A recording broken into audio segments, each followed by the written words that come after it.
Hello, thank you for joining me for the Bible Message podcast. I'm Pastor Clark.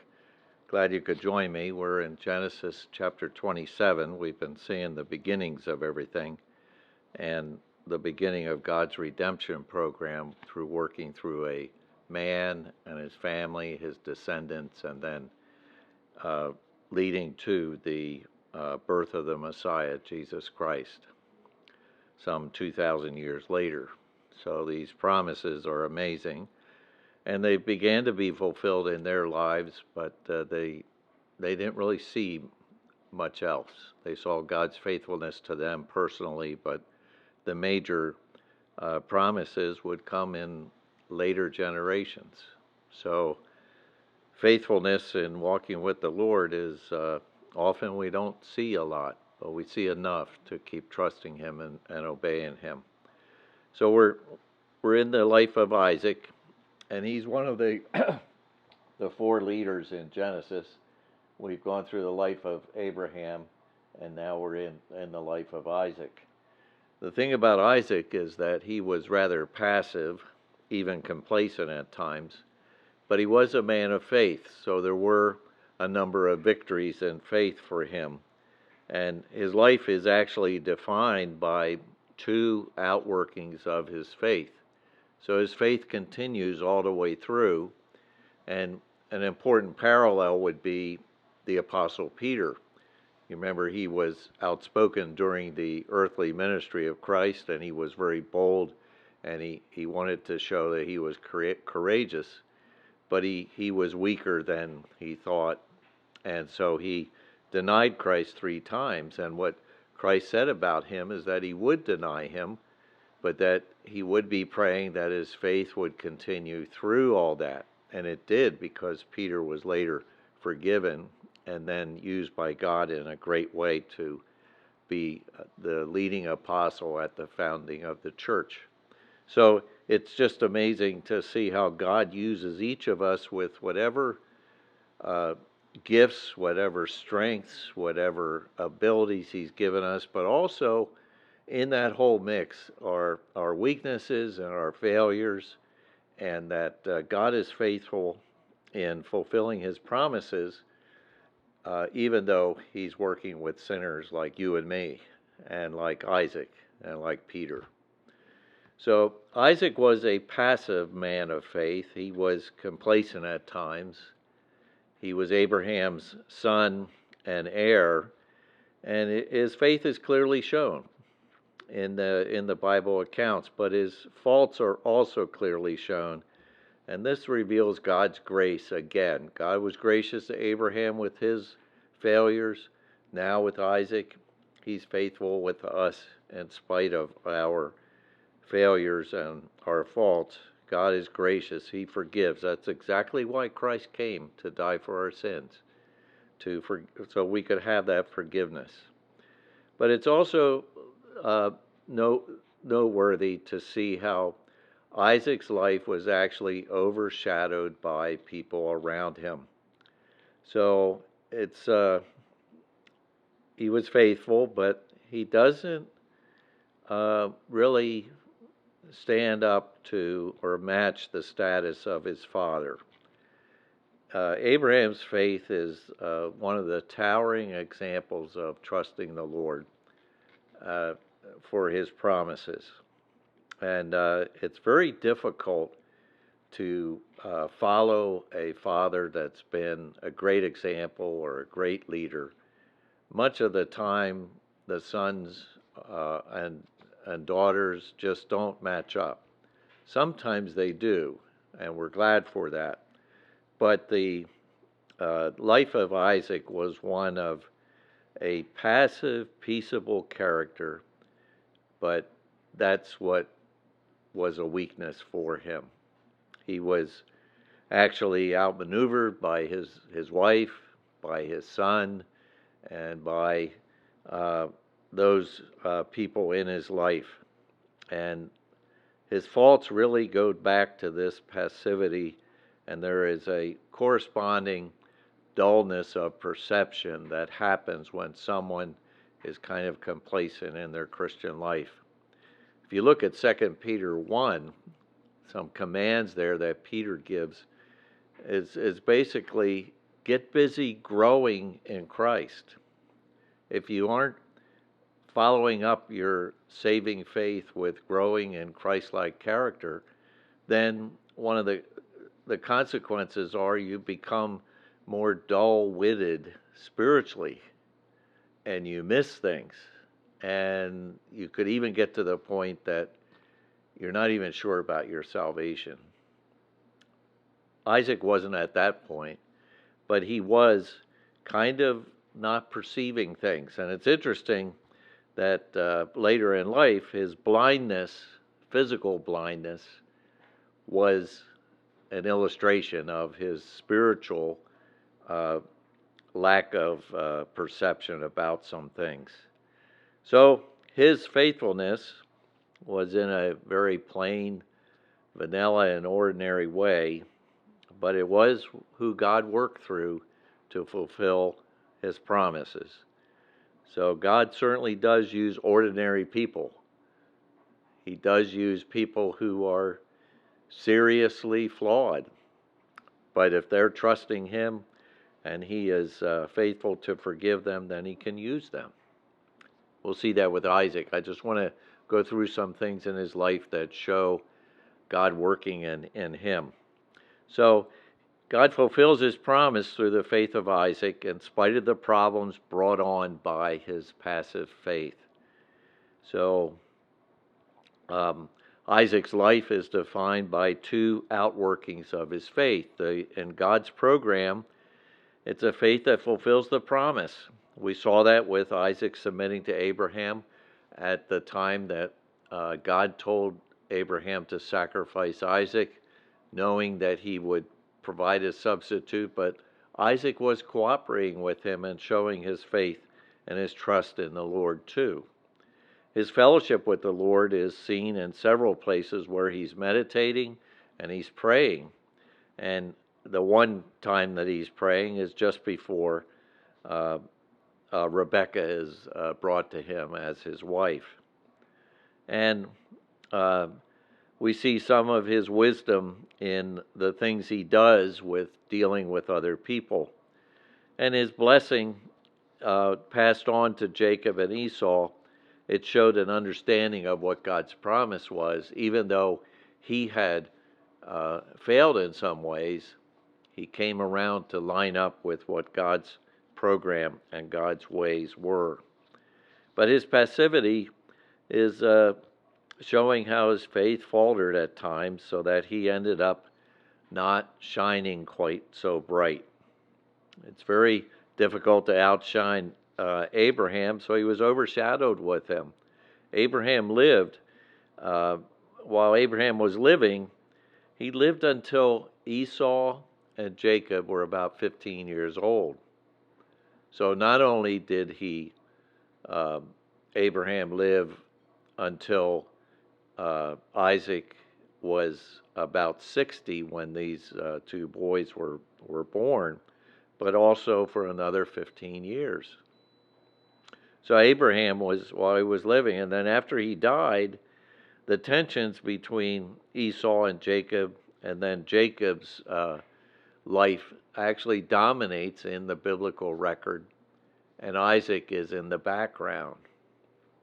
He's outmaneuvered by his family, like I mentioned. Esau outmaneuvered him, and then Rebekah and Jacob.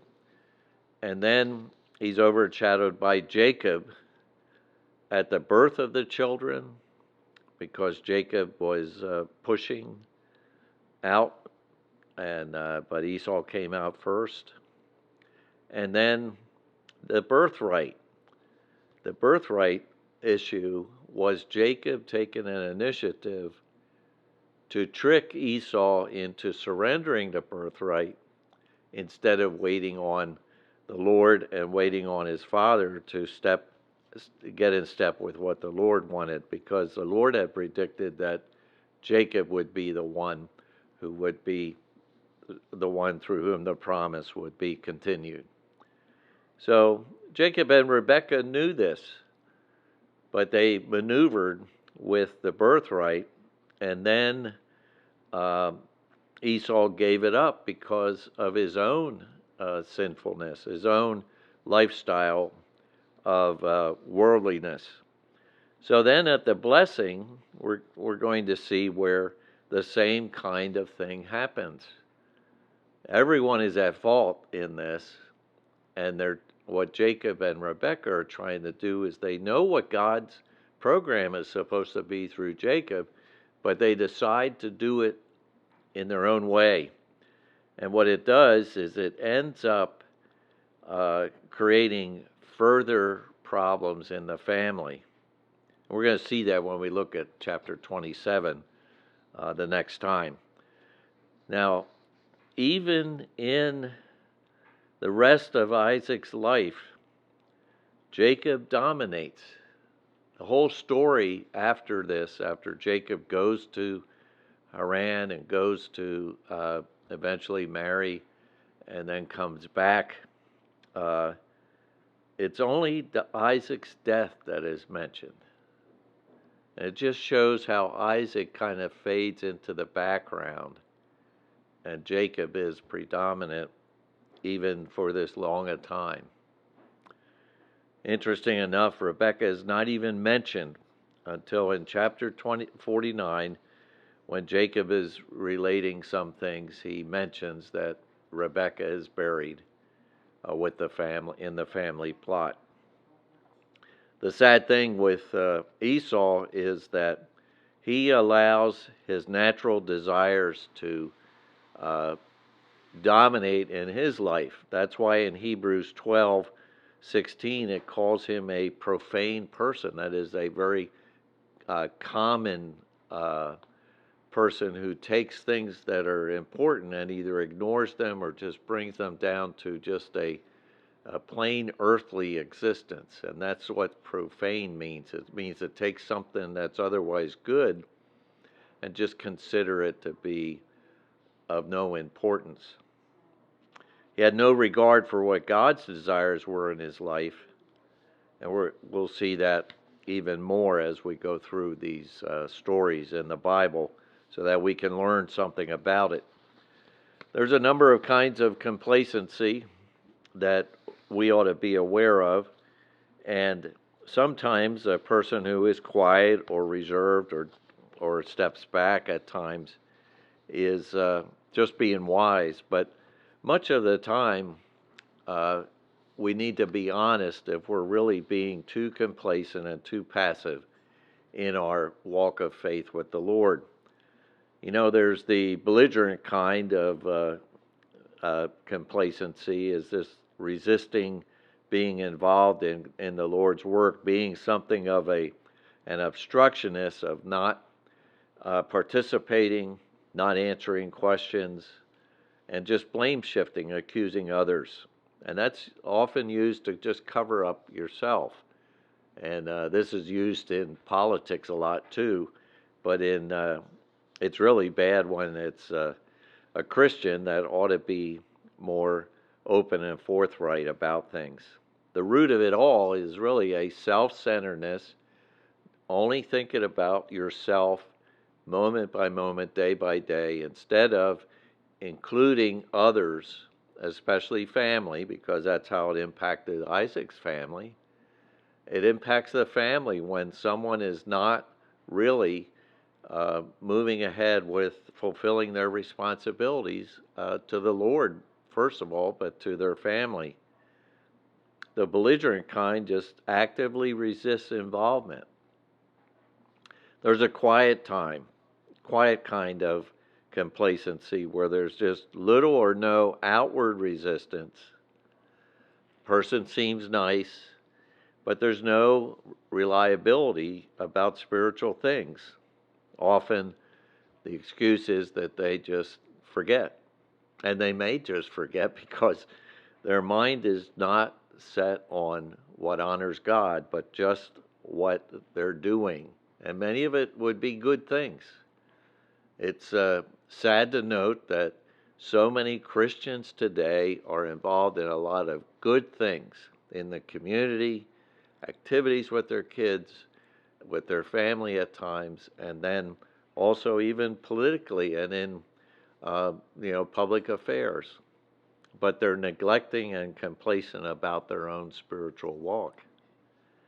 And so the good becomes the enemy of the better, of what honors God. The quiet kind just kind of have no outward resistance to spiritual things, but they're just nice and they're just going on with what they're involved in. Then there's the dull kind, which is similar to being quiet. The dull kind is what I started describing from 2 Peter 1.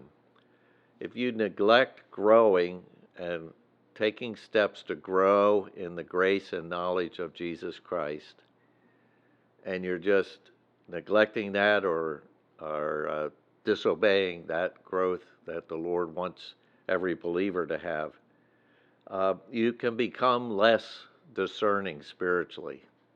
You can even become blind. You can even become to the point that you're not even confident about being a saved Christian. You have doubts because the life isn't showing it. And so what this is someone who is kind of clueless about spiritual things. They're not very observant about opportunities to serve others, not just in the family, but other places too. Not really paying attention to what other people need. Doesn't mean you have to meet every need, because we can't. You need to ask wisdom about what you're going to help with, but this is talking about just completely missing it and not thinking in a godly way. Often we're just not thinking God's principles, so then we miss. And these are kinds of complacency or passivity, being passive about your faith. And Isaac was, unfortunately, an example of that. And we see that when the time comes to give the blessing to his son, his main measurement is his own taste of special food that he loved from Esau. That was the guiding principle for him, and he was neglecting following through on what God wanted him to do. So I share this with you that, I've had to learn some lessons with this, but you may too, and you need to consider, am I really actively trusting God and following Him and obeying Him and serving Him and being a witness for Him and not being so passive and complacent? It begins in your personal life, but your own family life is important too. But God can use each of us. Thank you for joining me tonight. Hope you're encouraged with this.